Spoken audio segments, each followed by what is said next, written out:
Hello everyone, आप सब कैसे हैं। मैं उम्मीद करता हूं कि बहुत अच्छे होंगे और अपनी पढ़ाई को बहुत अच्छे से कर रहे होंगे। मैं Akash Kumar Badana ICT virtual classroom में आपका बहुत बहुत स्वागत करता हूं मेरे प्यारे बच्चों।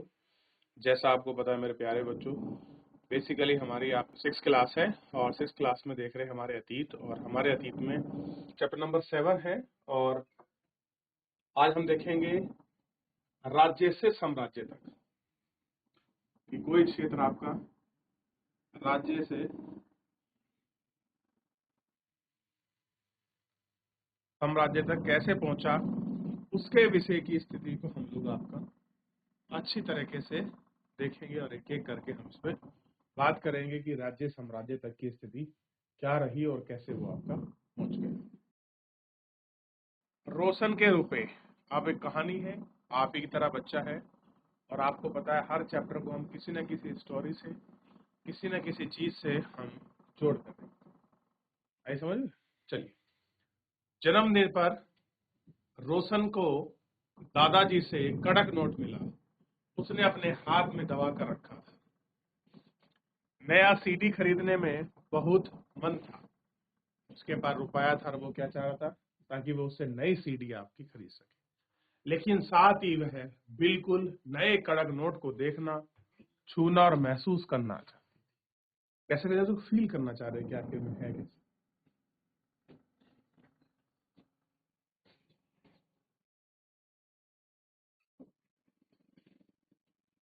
तभी उसने पाया कि सभी नोटों के दाहिनी तरफ गांधी जी का मुस्कुराता हुआ चेहरा बना हुआ है, और बाईं ओर छोटे शेर के चित्र हैं। आखिर ये शेर क्यों बने हुए हैं? यानी कि देखिए, राइटर आपको क्या समझाना चाहता है। एक कड़क नोट लिया, नोट पर गांधी जी की प्रतिमा, और गांधी जी की प्रतिमा के साथ लेफ्ट साइड में शेरों का इस तरीके का आंकन बना हुआ है, ये वाला। इसी से पूरी रिसर्च और कहानी शुरू होगी। पिछले चैप्टर में भी आपने पढ़ा बुद्धों के बारे में, इस चैप्टर में भी उससे रिलेटेड कुछ चीजें हैं, लेकिन राजा अशोक के बारे में भी पढ़ेंगे। क्लियर है? और आप इन चीजों के बारे में अच्छे से देखोगे और आपका चर्चा करोगे। ठीक,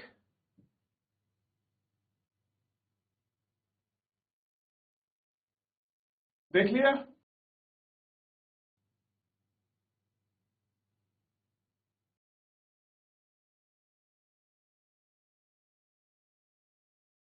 आइए, इस अध्याय में हम रोशन के रुपए वाली बच्चों की तस्वीरें के साथ लगाएंगे। जिस शेर का चित्र वह रुपए पैसों पर देखता है, उसका एक लंबा इतिहास है। कह रहे जो उसे रुपए और पैसों पर जो आपका चित्र दिखाई देते हैं, कह रहे कि उसका एक आपका लंबा इतिहास है।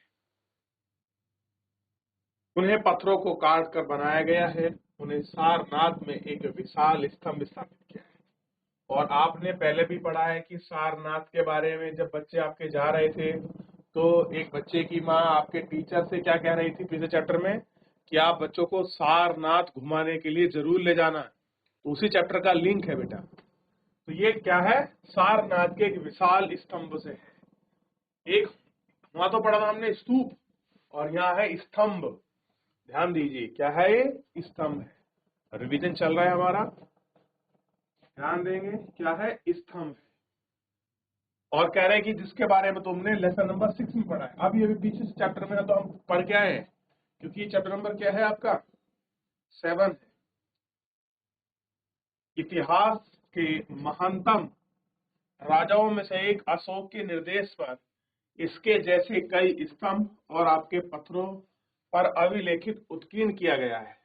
इससे पहले हम यह जानने की अभिलेख पर क्या लिखा है, यह समझने की कोशिश करेंगे कि राज्य को साम्राज्य क्यों कहा जाता है। अब कोई राज्य कैसे आपका साम्राज्य बनेगा, इसके पीछे की स्टोरी क्या है, इसके पीछे का इतिहास क्या है, ये हम लोग आपका इसमें देखेंगे। ठीक, अशोक जिस साम्राज्य का शासन करते थे, उसकी स्थापना उसके दादा चंद्रगुप्त मौर्य ने की थी। ये मौर्य वंश के शासक थे, और चंद्रगुप्त मौर्य जो है मौर्य वंश के फाउंडर भी कहा जाते हैं।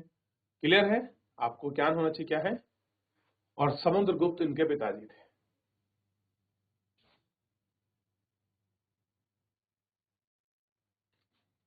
अशोक जिसका शासनकाल करते हैं उस राजा ने स्थापना की थी, लगभग 2300 साल पहले की थी। चाणक्य या कौटिल्य नामक एक बुद्धिमान व्यक्ति ने चंद्रगुप्त की सहायता से की थी। किसे की थी? चंद्रगुप्त की सहायता से की थी। चाणक्य के कई विचारों में हम अर्थशास्त्र का नाम की किताब मिलती है कि चाणक्य ने कौन सी किताब लिखी है? अर्थशास्त्र। अच्छा, चाणक्य का अर्थशास्त्र कितनों ने पढ़ा है? और चाणक्य की अर्थशास्त्र का विषय वस्तु क्या है? विषय वस्तु बताना है।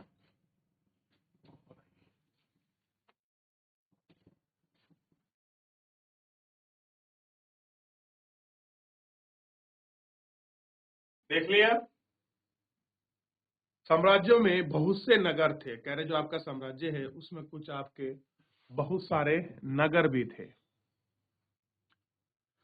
इसमें साम्राज्य की राजधानी पाटलिपुत्र, उज्जैन, तक्षशिला प्रमुख नगरों से थे। तक्षशिला उत्तर पश्चिम और मध्य एशिया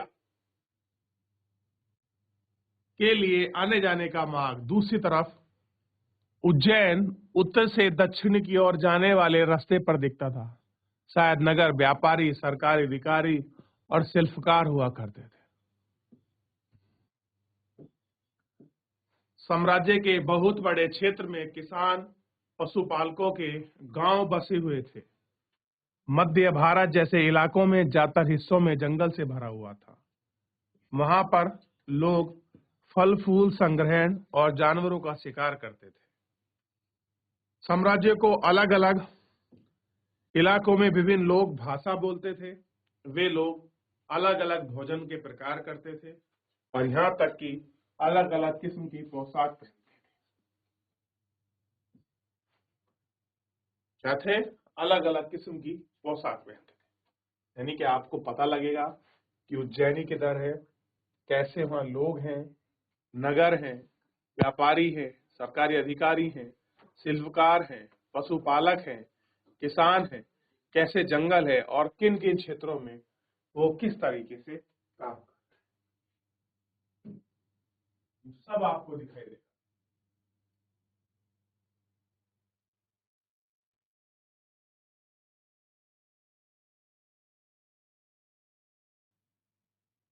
चलिए देख लिया। कह रहे जिन जगहों पर अशोक के शिलालेख मिले हैं वहां लाल रंग के बिंदुओं से लिखाए गए हैं इन सारे साम्राज्यों के भीतर उन देशों के नाम बताइए। अशोक के अभिलालेख में कौन से साम्राज्य मौर्य साम्राज्य के भाग थे? अब अशोक का शासन रहा है किसी क्षेत्र पर और शासन रहने की वजह से अशोक ने लोगों को अपने मैसेज पहुंचाए, अपनी राजकीय भाषा पहुंचाई। राजा उनके लिए क्या कर रहा है वो संदेश से लिखे।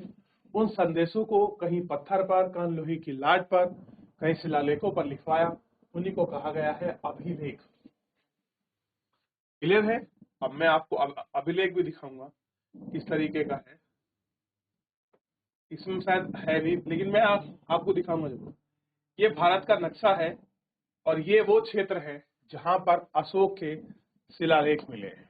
क्लियर है? तो क्या लिखा है ध्यान दीजिए। मौर्यकालीन उस युग के प्रमुख नगर और अभिलेख। सबसे पहले गांधार को देखिए, लिम्पक को देखिए, महेश्वर को देखिए, सहवाजगढ़ी, तक्षशिला, कालसी। आपका देहरादून वाला कालसी है बच्चों, यहाँ भी है ना अशोक का शिलालेख। अच्छा, टोपरा, दिल्ली, गुजरा, उज्जैन, सांची, ये सारे ऐसी जगह हैं जहां पर, बल्कि आपके तक्षशिला में नहीं है, सहवाजगढ़ी में है, गिरनार में मिला है, सोपान में मिला है, सस्ती में मिला है, मस्की में, ब्राह्मी में, यरुंडा में, इन सब जगह पर आपका ये हमको यहाँ मिला।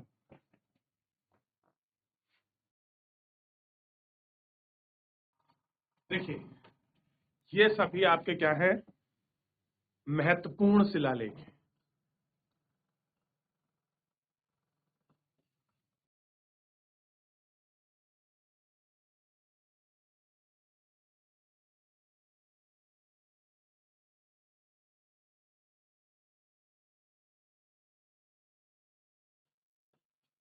किसके हैं? मौर्य साम्राज्य के। और कौन शासक है यहाँ? अशोक। लिखिए।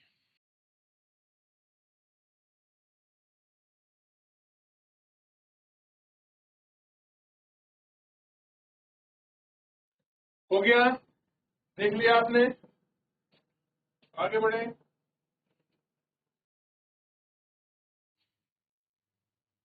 चलिए, तो ये अभिलेख थे, किसके समय के थे? अशोक के। ठीक, पूरी जानकारी हमको यहाँ उसके विषय में मिलती है।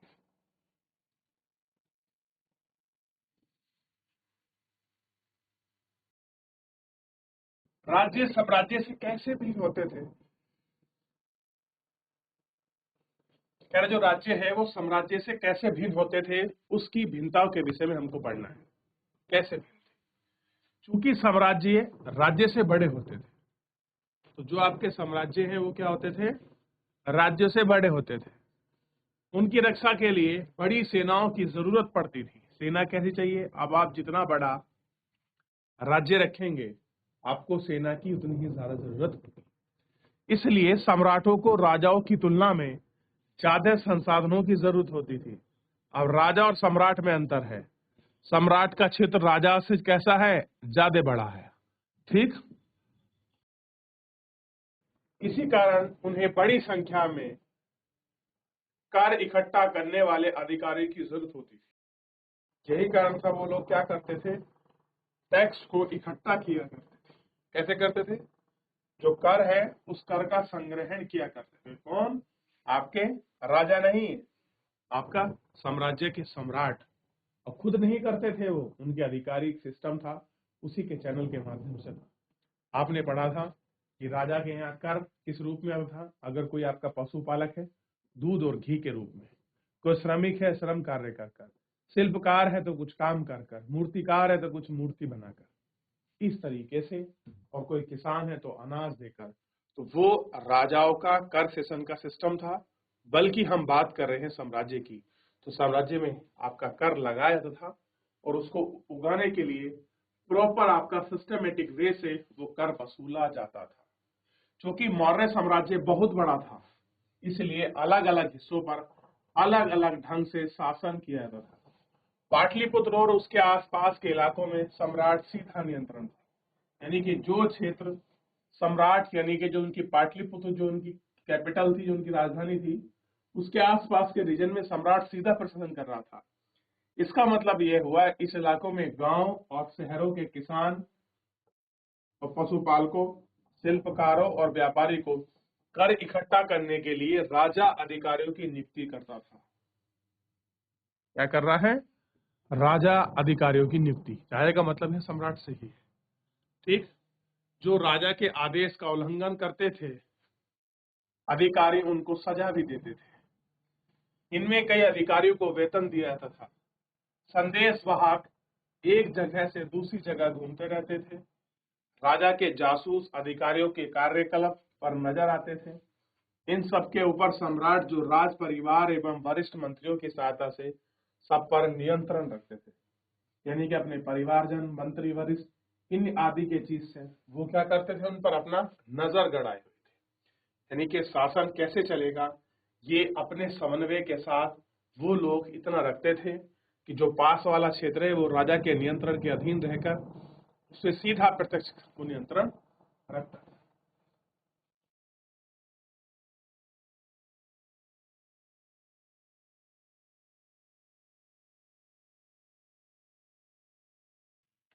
देख लिया आप लोगों ने? आगे बढ़े।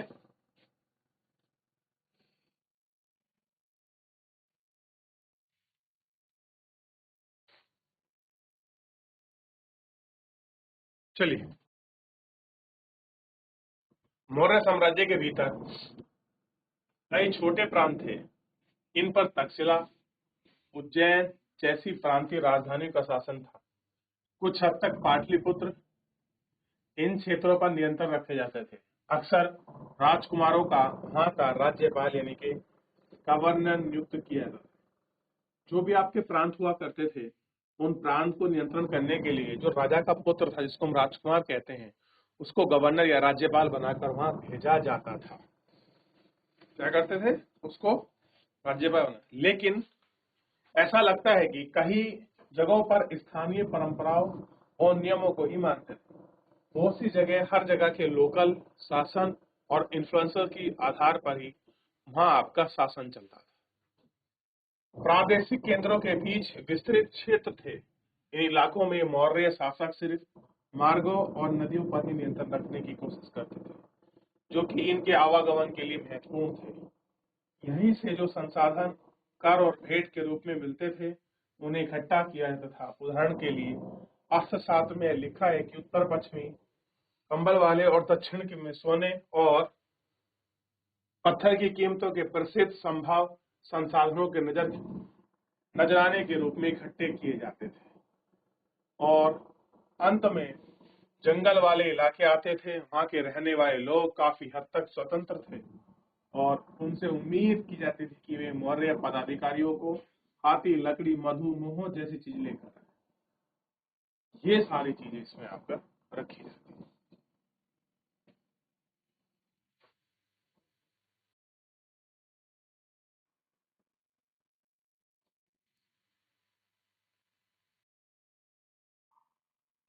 देख लिया, ये था मौर्य साम्राज्य का शासन किस तरीके से चलता था, कहां पर किसको गवर्नर या राज्यपाल नियुक्त कराया जाता था, कैसे पारिवारिक रूप के लोग उनको नियंत्रित करते थे या उनको देखते थे। आप इसे देखिए।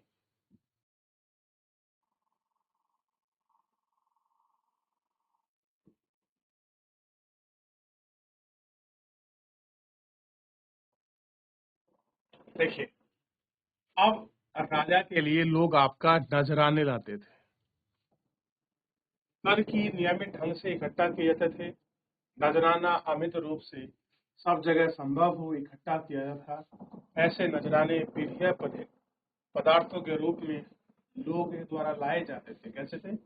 जो लोग आपका अपने हिसाब से लाते थे और जो स्वेच्छा से राजा को या सम्राट को आपका दे दिया करते थे, उसी को बोलते थे आपके क्या?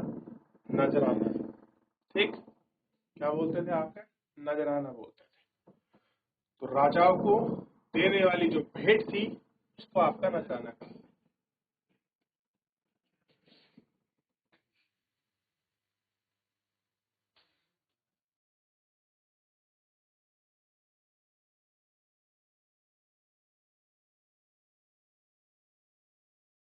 राजधानी के सम्राट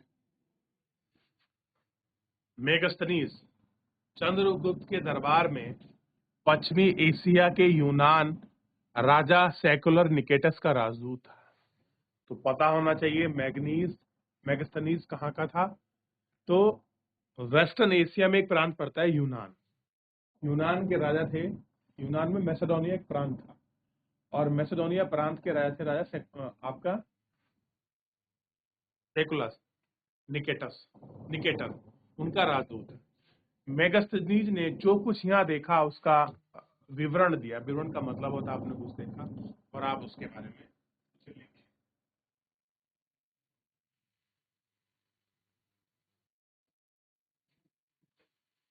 क्या है जैसे, और उसका ही एक अंश, अंश का मतलब होता है बहुत बड़ी कहानी का एक छोटा सा हिस्सा, उसको अंश कहते हैं।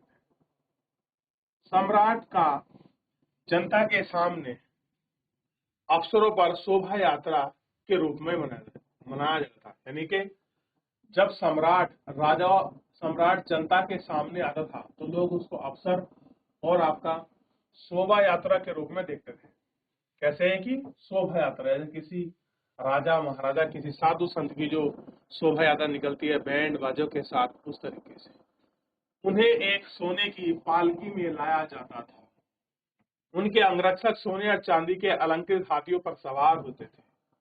कुछ अंगरक्षक पेड़ों पर चढ़े होते थे। जो इन पेड़ों पर प्रशिक्षित तोतों का एक झुंड था जो सम्राट के चारों तरफ चक्कर लगाता था। सामान्यतः राजा हथियारबंद महिलाओं से घिरे होते थे।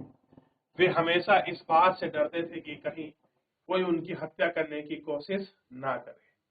ठीक, उन्हें खाना खाने से पहले खास नौकर उन्हें चेक किया करते थे। वे लगातार 2 रात ऐसे कमरों में नहीं सोते थे, यानी कि और 2 रात तक एक ही रूम में आपका नहीं सोते थे, यानी कि उनको हर 2 रात के बाद वो रूम आपका चेंज करना पड़ता था और उनको वो अपना रूम जो है शिफ्ट करना पड़ता था। ठीक, ये हमको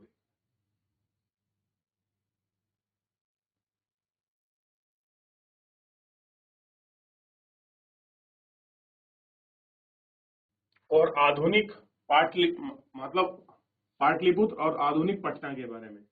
पटना का जो पुराना नाम है वो क्या है? पाटलिपुत्र। वर्तमान में पाटलिपुत्र क्या बोलते हैं? पटना। पटना कहाँ है? बिहार की कैपिटल है। और पहले किसकी थी? मौर्य साम्राज्य की। यह एक विशाल और खूबसूरत नगर है। यह विशाल प्राचीर चीर से घिरा है, जो 570 भुज और 64 द्वार और 3 मंजिल वाला घर लकड़ी और कच्ची ईंटों से बना था। कह रहे उस समय एक बहुत विशाल आपका किला नुमा था, जिसमें इतने कमरे थे, इतने द्वार थे, 2 या 3 मंजिल का आपकी बिल्डिंग भी थी। यहाँ लकड़ी और कच्ची ईंटों के बने हुए थे। राजा का महल भी काठ से बना। काठ मतलब होता है लकड़ी। काठ का मतलब क्या होता है? लकड़ी, जिसे पत्थर की नक्काशी से अलंकृत किया जाता था। और इसके चारों तरफ उद्यान और चिड़ियों से बने हुए बसेरे से घेरा जाता था। यानी चारों तरफ उसके क्या लगाते थे? वन, मतलब जो उद्यान है जिस तरीके से उनको लगा कर रखते थे। राजा द्वारा खाना खाने से पहले खास नौकर उसे खाना क्यों चेक करते थे, बताइए। पाटलिपुत्र मोहनजोदड़ो से किस प्रकार भिन्न था? अब आपको चैप्टर नंबर 3 अगर आपने पढ़ा है, ये मोहनजोदड़ो में किस प्रकार खबर मिली है, क्या शासन है, तो ही आप इस चैप्टर को अच्छे से समझ पाओगे और कर पाओगे। चलिए एक बार पूरे को देख लीजिए। कोई डाउट, कोई क्वेरी रहता है आप हमसे पूछ लीजिए, फिर आगे बढ़ेंगे।